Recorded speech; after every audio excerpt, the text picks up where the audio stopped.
देखो आज हम करने वाले हैं निर्देशांक ज्यामिति।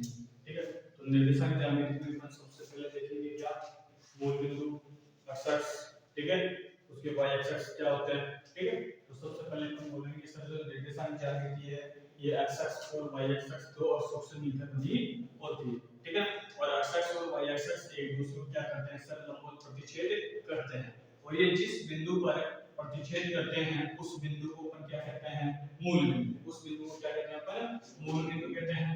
देखो जिस प्रकार से मेरे पास में ये दो एक्सिस मैंने यहाँ पे ले रहा हूँ, ठीक है, एक का नाम क्या है, इस एक्सिस का नाम है एक्स एक्सिस, ये एक्स एक्स, इसका नाम है वाई एक्सिस, वाई, ठीक है। जब दो एक्सिस एक दूसरे को लंबवत प्रतिच्छेद करते हैं तो लंबवत इस पॉइंट पे क्या करती है सर प्रतिच्छेद करती है, काटती है, तो इस बिंदु को अपन बोलते हैं, इस बिंदु नाम इस बिंदु का नाम तो क्या हो गया ओ, और कहते हैं इसको मूल बिंदु। क्या कहते हैं मूल बिंदु, ठीक है। और मूल बिंदु के जो निर्देशांक होते हैं अपने पास में क्या होते हैं 0 0। मूल बिंदु के निर्देशांक क्या होता है 0 0 होता है। ठीक है, जब भी आपसे ये पूछे कि सर x अक्ष पर स्थित प्रत्येक बिंदु के निर्देशांक क्या हो सकते हैं, तो x अक्ष का मतलब क्या हो गया कि ऐसे अनेक बिंदु जो इस x अक्ष के ऊपर स्थित होंगे, तो उस कंडीशन में यदि कोई बिंदु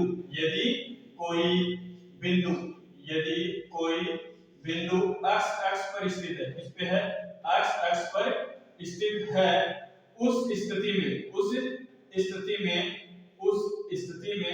उस बिंदु के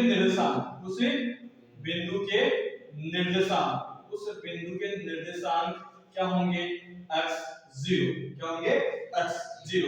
यानी जब कोई बिंदु x अक्ष पर स्थित होता है तो y अक्ष का मान क्या होता है, शून्य होता है। y अक्ष का मान क्या होता है शून्य या 0 को बोल सकते हैं। ठीक है, और यदि बिंदु y अक्ष पर स्थित हो, और बिंदु कहां पे स्थित हो y अक्ष पर स्थित हो, तो प्रत्येक बिंदु के निर्देशांक क्या होंगे अपने पास में सर, प्रत्येक बिंदु के निर्देशांक हो जाएंगे 0y। क्या हो जाएंगे 0y। उस कंडीशन में अपने पास में x अक्ष का मान क्या हो जाएगा 0 हो जाएगा। इस वाली कंडीशन में तो क्या हो जाएगा सर कि जब कोई बिंदु x अक्ष पर स्थित है तो उस स्थिति में उस बिंदु के जो निर्देशांक होंगे वो क्या होंगे x0 होंगे। क्या होंगे x0। और उस कंडीशन में y अक्ष का मान है वो क्या हो जाएगा 0 हो जाएगा। क्लियर है। और जब कोई बिंदु y अक्ष पर स्थित हो तो उस स्थिति में प्रत्येक बिंदु के जो निर्देशांक बनेंगे वो क्या बनेंगे अपने पास में 0y। और उस कंडीशन में अपने पास में x अक्ष का मान क्या हो जाएगा 0 हो जाएगा। क्या हो जाएगा 0 हो जाएगा। जब भी आपके पास में इस टाइप के क्वेश्चन निकल के आए तो आपको जब x अक्ष दिया जाए तो आपको ये निर्देशांक मानना है, और जब y अक्ष दिया जाए तो आपको ये वाला निर्देशांक मानना है। ठीक है, इसी चैप्टर में अपन पढ़ने वाले हैं दूरी सूत्र। क्या पढ़ने वाले हैं दूरी सूत्र। दो बिंदुओं के बीच में अपन को क्या निकालनी पड़ेगी दूरी निकालनी पड़ेगी। तो दूरी निकालने के लिए इस एक्सरसाइज में अपने को एक फॉर्मूला दिया हुआ है, उसको बोलते हैं दूरी सूत्र। मान के चलो कि अपने पास में दो बिंदु है A और B, और A बिंदु के निर्देशांक अपने पास में क्या है, देखो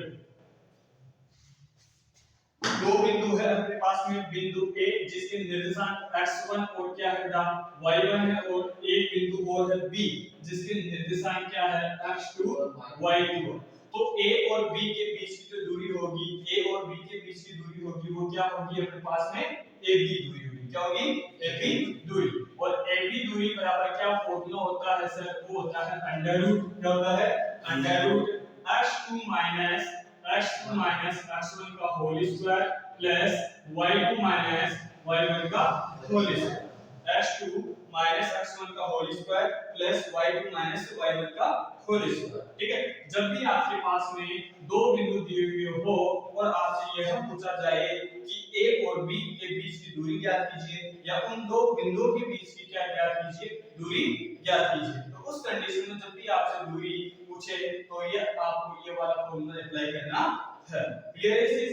ठीक है, चलो मान के चलो कि अपने पास, मैं ऐसे बोलूं कि अपने पास में दो बिंदु दे रखे हैं। कितने बिंदु दे रखे हैं? दो बिंदु है। ए बिंदु जिसके कोऑर्डिनेट क्या है अपने पास में 2 और 3 है, और सेकंड वाला जो पॉइंट है अपने पास में बी, उसके कोऑर्डिनेट क्या है अपने पास में 1 और 5 है। तो उस कंडीशन में ए बी दूरी क्या होगी? हो तो ए बी दूरी ज्ञात कीजिए। ए बी दूरी ज्ञात कीजिए। ए बी दूरी क्या कीजिए? ज्ञात कीजिए। तो जब भी आपको दो बिंदु दिए हुए हो और उनके क्या दिए हुए हो? निर्देशांक दिए हुए हो। क्या दिए हुए हो? निर्देशांक दिए हुए हो। उस कंडीशन में देखो ए बिंदु की जो निर्देशांक है वो तो है अपना x1 और क्या है बेटा? y1। x1 क्या है सर? 2 है और y1 कितना है? 3 है।